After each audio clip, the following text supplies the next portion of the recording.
Hey everybody, how's it going today? My name is John and I am your crypto security advisor. So today I want to talk about something that a guy named Richard Hart, he's the founder of Hex and the Pulse Chain ecosystem. Pulse Chain is a decentralized network, a fork of Ethereum essentially, and Hex is a cryptocurrency initially started on Ethereum, and now there has been a fork of the Ethereum network, and now it exists both on Ethereum and Pulse Chain. So I won't get into the details on that, but recently we have actually had a nice audio recording from Richard on his Twitter. So I just want to share my thoughts on that. I won't go over in detail everything, but there's one specific thing that I do want to talk about in this video, which is what cryptocurrency and the blockchain actually is. Oftentimes we'll talk about things in concepts, right? For example, in the real world, we have wallets, like physical, actual wallets that you store money in, you store your identity in, right? However, in the digital world, everything is conceptual, right? You can't actually touch cryptocurrency wallets. You cannot touch cryptocurrency exchanges. They're all just kind of in the ether, and they're all based on concepts, right? And so there's this concept that I myself have also bought into, which it's a very good way of explaining cryptocurrency to beginners. But as you get more advanced in the cryptocurrency environment, you start to understand the more technical aspects that a wallet technically is not a wallet. It's a good concept to understand how cryptocurrency works, but the technicals are actually very different. So I will just briefly share the post here. So this is Richard Hart's X account, formerly Twitter. Bitcoin. Richard Hart was right again. Enjoy this 47-minute clip and be inspired. You are part of a revolution that is changing the world. Real cryptocurrency and decentralized finance are the durable solution to frauds such as SBF, Sam Bankman-Fried, and the constant and never-ending erosion of the purchasing power of your money by irresponsible government spending. And so here's his clips, 47 minutes. I highly recommend that you go and check it out, listen to it a few times, understand what he's talking about. Now, in that clip, what he's talking about is we're using language that actually isn't true. So for example, we're using language such as like a cryptocurrency wallet. We're transferring coins from a wallet to another wallet, right? And in actuality, when you peel back the layers of conceptual, like all the conceptual information there, that's not what's happening. And so I want to share a brief video with you guys on what cryptocurrency is actually structured by. And it's called public key infrastructure. And so if you are in the cybersecurity space, you understand what public key infrastructure is. It's essentially a way of knowing and validating who is who, what is what, and to making sure that any traffic from point A to point B is encrypted, making sure that it's trusted and secure. And so I will just share this video with you guys here, and I'll just stop and go as we go along here. So let's back it up. PKI is a two-key asymmetric cryptosystem. So we have two keys here, right? And so when it comes to cryptocurrency, it'll be explained shortly after here. We have a public key and a private key. So a public key is the public address that you share with people to receive cryptocurrency. So for example, if you log into MetaMask, you'll have this wallet address, right? Or your account address. That is your public key. You can share that with anyone in the world. Not a problem, right? However, on the flip side, you have your private key. Now your private key is what's called your seed phrase. And so this is your 12 or 24 different words that you store correctly, right? And so there's a big difference. The public key can be shared with everyone, hence the name public. Private key, you keep to yourself and yourself alone. It's a framework that allows different IT systems to have high level of information confidentiality through strong data encryption and high level of confidence through authentication with digital signatures and digital certificates. Let's say that Bob wants to send a secure message to Mary. Mary has a key pair that consists of the public key and the private key. These keys are statistically unique and mathematically related. So in cryptocurrency terms, we have Bob wanting to send money or Ethereum or Bitcoin, let's say, to Mary. Now, Mary has a wallet that consists of a public key and a private key.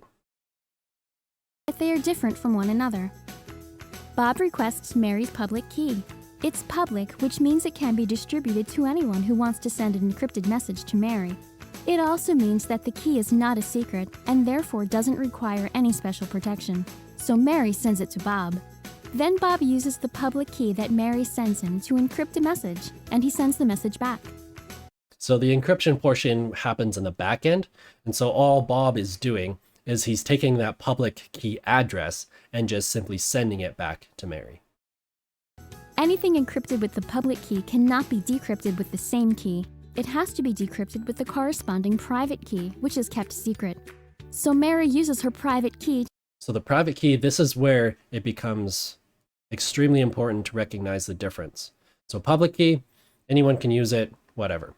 Private key only has to be used by Mary. Mary is the sole holder of that private key. And so therefore, because the private key is so important, it unlocks that access to whatever Bob or others send to her. And so in this case, it would be unlocking her ability to access whatever Bitcoin or Ethereum that Bob has sent her. To decrypt the message and read it. This is great for confidentiality. Anyone who intercepted that message cannot decrypt the message because they don't have Mary's private key. But how? So that's good. Now the video goes on to explain the differences between the various, like what a digital signature is and how do we make sure that Mary is actually legit. And so this is kind of where the analogy breaks down a little bit, but I'll do my best to try and explain it. How do we really know that Bob really got Mary's public? Someone could have pretended to be Mary and sent Bob her public key. The solution seems incomplete. This is where digital certificates come in. Digital certificates are data packages that identifies the entity, in this case person, that is associated with a public key. The digital certificate itself is protected by asymmetric cryptography. A trusted party known as a certificate authority, or CA for short, issues these digital certificates to the person. So what happens if, let's say, Bob is no longer Bob? Bob is an attacker. And what he does is he's spoofing his identity and sending, let's say, Mary some Bitcoin or Ethereum or some other third-party token that is malicious. Now, how do you validate that Bob is actually Bob? And so this is where traditionally we get into what's called a certificate authority. Now, a certificate authority is that centralized entity, right? Now, as this video will go on to explain, we can actually replace certificate authority with validators. So do that in your mind and watch. Certain confidence in the person's identity has been established by the CA. PKI is also often backed up by legislation that is country-specific.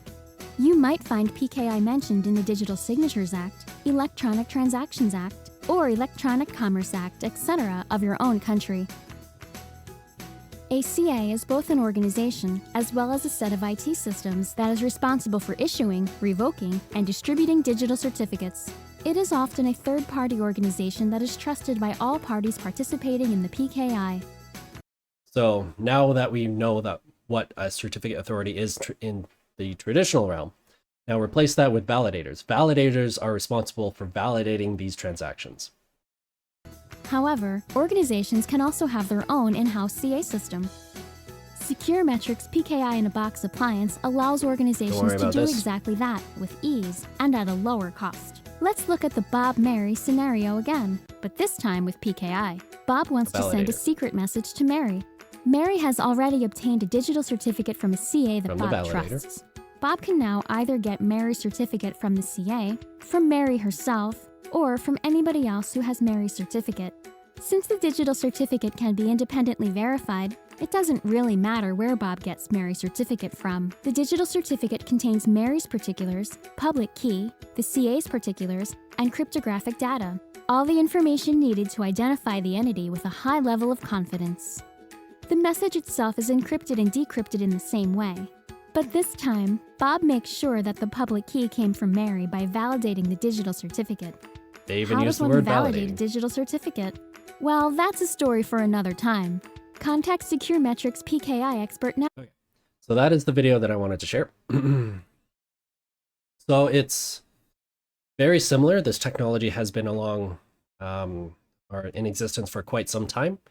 However, what the big difference between the traditional realm and what Bitcoin and Ethereum and what the blockchain actually is its decentralized nature. So instead of having that one central entity of doing certificate authority, right? We now have what are called validators. And so it's decentralized. No one controls it except the people control it, right? And so that's how best to look at this. Now, there's a lot more technicals I can go into, but I think that's enough for today. I will link both the video that we went through plus Richard Hart's 47-minute monologue here down in the description below.